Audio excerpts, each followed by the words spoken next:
Alright, a flashlight review. Haven't done one of these in a while. This is the Streamlight Protac HL.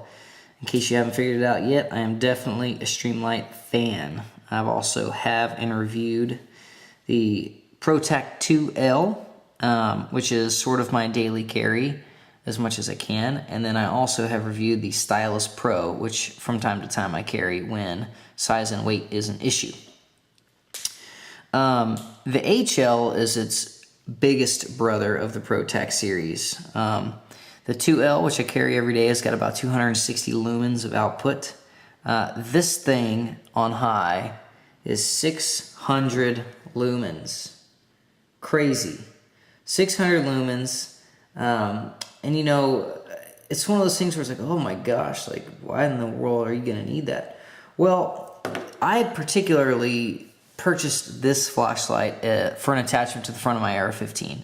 I have a light mount on it and was looking for a great light that had some serious brightness capabilities as well as rear button touch. I didn't want to swivel any bevels to get to different modes. I didn't want to do any of that. This is all through the tail switch.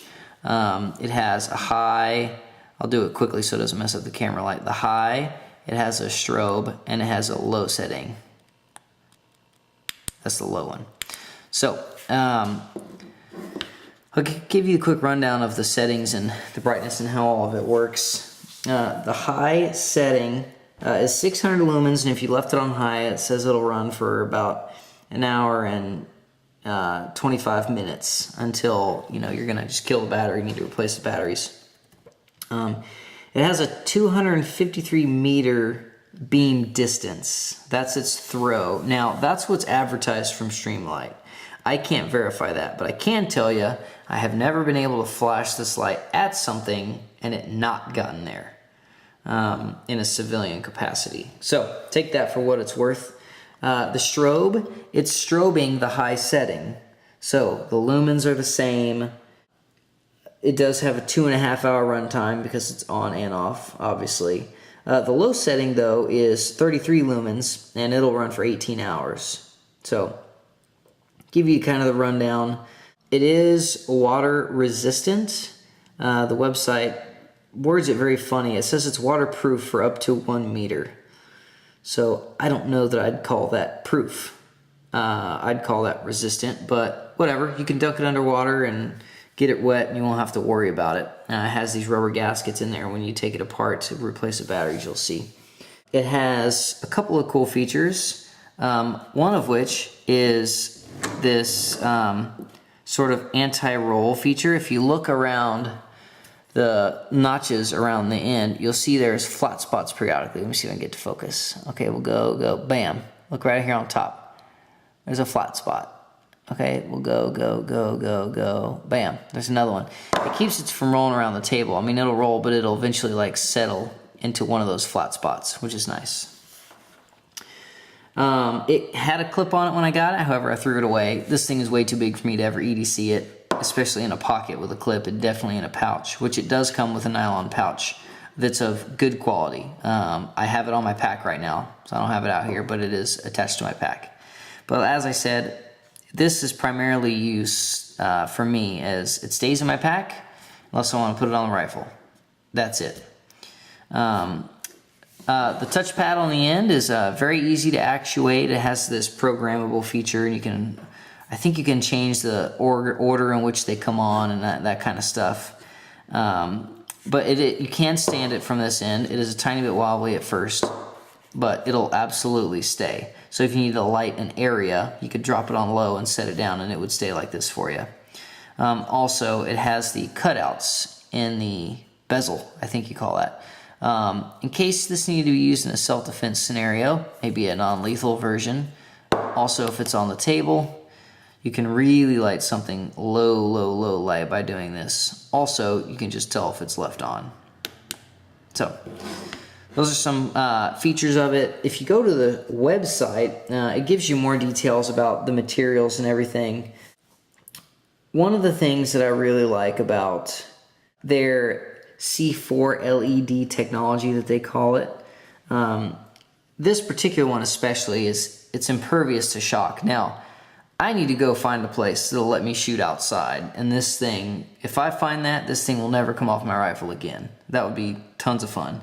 But I have taken it in the daytime and shot it with the light mounted and light on to see if there's any flickering or momentary lapses in the light's output due to the recoil of the rifle. Now an AR-15 is generally a low recoil rifle to begin with, but I did not run into any issues whatsoever. I also have the TLR3 on one of my pistols, which is I've also reviewed, that had no shock issues with firing whatsoever.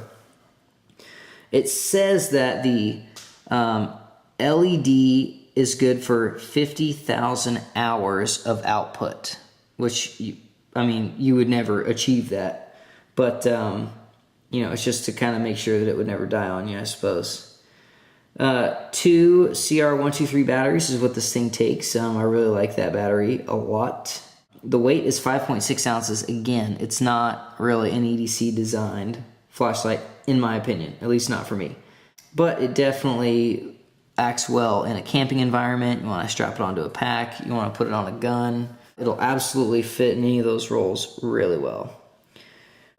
It does come with a pocket clip, like I said, it just snaps on. I got rid of mine because I won't be using it for that.